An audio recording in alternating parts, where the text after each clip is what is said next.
Welcome to FailCraft, the podcast where we dive into the messy, real side of success and explore how setbacks become the stepping stones to growth and clarity. I'm your host, Ezekiel Liferia, and today's guest is Andrea LeDew. She has a lawyer's training, but a writer's conscience. Years ago, she left the practice of law to raise four children, one of whom has autism. Recently, she felt called back to the public square, not as an attorney, but as a poet. Andrea watched the political landscape of the last decade and felt a deep sense of dismay. She felt that the very principles she learned in law school were being eroded. Instead of staying silent, she channeled that frustration into her book, Polemics, Political Poems and Prose. She is here to talk about what happens when a country feels its own values, the grit required to be a caregiver, and how to turn political anger into creative action. So, Andrea, I am very excited to welcome you to Fieldcraft. Thank you very much for joining us. Thank you very much for having me. I look forward to talking to your audience. Great to have you here. So, you wrote that being disability adjacent informs your story. So, you stepped away from a legal career to raise a family, including a child with autism. So, did your experience fighting for your child prepare you to see the failures in the wider political system? Yes, I think so. I think it really helps you appreciate how much government can do for you. For instance, if you have a special needs child, you're going to be in the education system practically from day one. We found out that our son had seizures at 6 months old. So from that moment, we were part of the government services. Luckily for us, he was taught to walk and talk and do all the things that you would hope your child would do, maybe at a slightly slower level than many children. And his diagnosis is autism plus intellectual disabilities. So he's 25 now, and he lives with us. And so through the course of his lifetime, I have had to deal with various agencies, including the school system, trying to get the best possible care for him, trying to get the best possible placement in education. I was not litigious, that I could have been, I suppose, but I found it more helpful to be, a peacemaker, a deal maker almost, trying to work with what they had to get the best outcome for my son. But after a while, in about fourth grade, I took him out of the school system because he had gone and done something called the FCAT in Florida. They have a standardized test that every third grader must take. And if for some reason in third grade you don't pass that test, you have to repeat the grade. So he was on his second go round with third grade, and I was driving to work one day and he said, "Mommy, what if I failed the FCAT again? Well, I have to repeat third grade again." And, they don't Mm. do that. They actually allow them to pass to fourth grade the second time around. But I realized this is not something that is going over his head. He is absorbing this, and I found it a little cruel. I really don't understand why people can't just accept the way other people are, whatever that may be, whatever that aspect of their personality is that's different than you are. Why can't you just allow them to be who they are? So I ended up homeschooling him for the rest of his schooling career, and we did a lot of activities, and we were in the community, and we joined a group, and he got to meet other homeschoolers, and he got to do a lot of fun things. And of course, when he finished, he was not at a 12th grade level, as many people are. However, he had had a full school experience. And so now I find things for him to do as an adult. And of course, it's always a matter of searching and trying to figure out what is the next thing for your family member. And of course, they have a big say in that, what they want to do more and more over time. All right, Andrea. Most lawyers fight with briefs and contracts, but you chose poetry. So I like to know why. Is there something about rhyme and rhythm that capture, the chaos of failure better than a legal argument can? Oh, well, that's a good point. Well, I think most legal arguments are extremely boring. I had a hard time getting through law school. Not that I couldn't make the grade, but that it was just so painful to read this stuff. It's so dry. So I think that creative writing at least takes the audience into account and tries to make something that is relatable and is not just, puffery or arguing a point. And I think that using metaphor, using rhyme, using different sound tools help to uh, musically capture the interest of an audience. And I think most people enjoyed reading Dr. Seuss to their children. A lot of people know rhyme from their childhood, but they don't really see it frequently in the adult world, other than maybe as a jingle on an advertisement or as a song. And I was not blessed with great musical talents, so you're stuck with only the written part of the song. But many of my poems have started out that way, where I actually had a little bit of a tune in mind while I was writing them. Okay. All right. So, you want to resurrect patriotism. So, for many people right now, patriotism feels like, a loaded or even diverse word. So, how do you define healthy patriotism that accepts a country's failures but still solves it? Yeah, I think that's exactly what you want, is some kind of um, clear-eyed patriotism. So you don't have to lie about your country in order to appreciate its good qualities. And, I'm from the United States of America. There are an awful lot of good qualities that our country has had over time.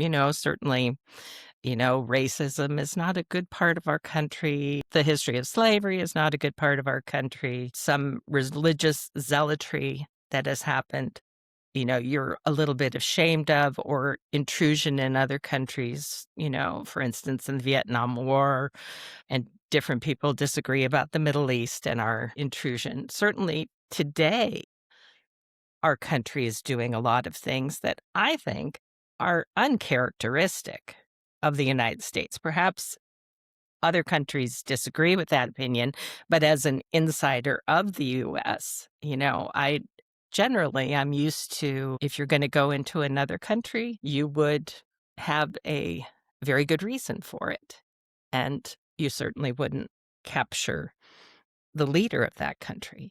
That's really surprising to me, and I think maybe during the Reagan years, something similar happened, but I think it's funny that the same candidate that ran on non-invasiveness, trying to be isolationist and not intruding on other countries' borders, has done more in the first year to destabilize the relationships that we're used to, NATO and all the rest of it. From what I can tell anyway, as a citizen watching the news, that is my angle, and that is where all my poetry comes from. Each of the pieces that are in my book, Polemics, Political Poems and Prose, each one of them deals with a separate incident during the past 10 years since 2016, when Trump was first elected, and several of them took place actually during the Biden administration, which was a Democrat rather than a Republican running.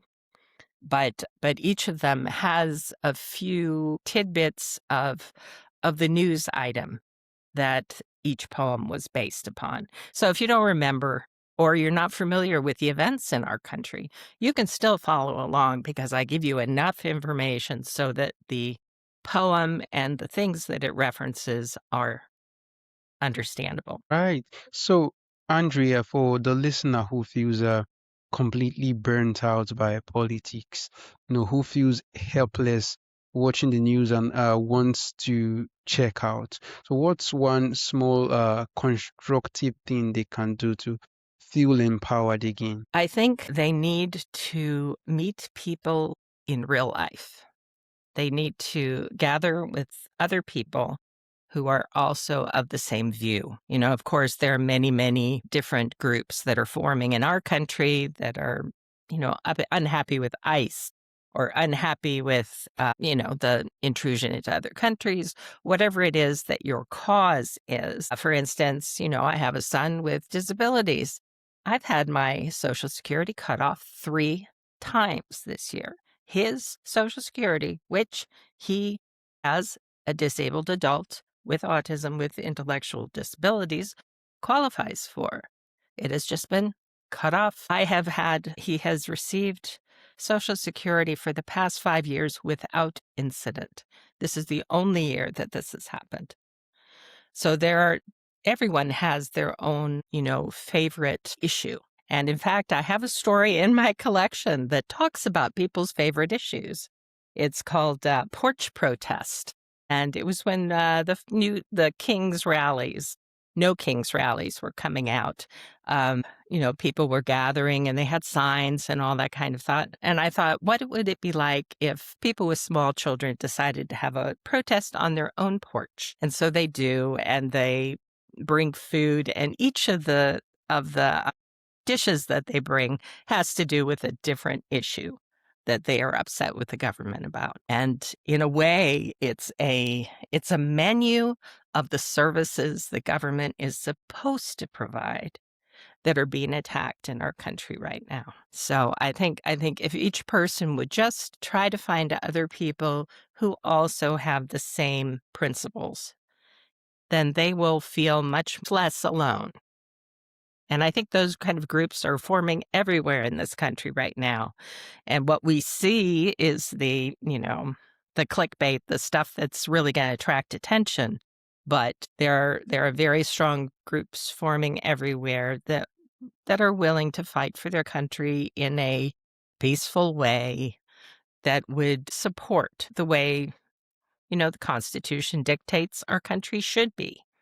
There should be no exceptions to the Constitution that one person is allowed to violate it when no previous president has violated it in the same way. Okay, Andrea, after leaving the law, and raising a neurodiverse family and now finding your voice as an author, I'd like to know, what does being successful truly mean to you at this point in your life? Well, I'm certainly interested in finding a good future for my son with autism. That's one thing I look forward to. I'm nearing retirement, so I hope that the country will hold and that financially we will be able to manage. There are many, many people who have their investments on the line, and it will depend. It seems that there's a lot of people toying with even the mechanisms of business or the mechanisms of the stock market that are really toying with people's futures because so many people are invested. I would also personally like to be writing more. I have more time now that my son is older and my other children are out of the house. And I also like to travel. So I've got a novel in the works that is maybe 3/4 of the way done. I got a little sidetracked because of this and just promoting this book and trying to get it out there. But this next book that I've written, that I'm writing, has a disabled main character who is living in a group home on a beautiful piece of property in this area of Florida. And that property is threatened by development. The owner decides they want to sell it. And I'm sure this is happening all over the world, but it certainly is in my state, which has changed a lot over the past 30 or 40 years. And it's a question of what is valuable in our country, and how do we defend the people who are defenseless? I hope that will come out in the next year. Okay. Lastly, for our listeners who want to go read your books or follow your work or perhaps connect with you online to continue these conversations, where is the best place for them to go? to buy the book, link is bookstoread.com/polemics. And my website is frlcnews.com, which is For Random Learning Comes. So if you just look up the words For Random Learning Comes, I'm right there at the top. Nobody else puts those words together in that order. So you will find me. I'm also on all the All right. socials. Okay. Thank you very much, Andrea, for joining us on the show today. It's been a really interesting time having a conversation with you. And I am very excited to have you on the show. Thank you so much for inviting me.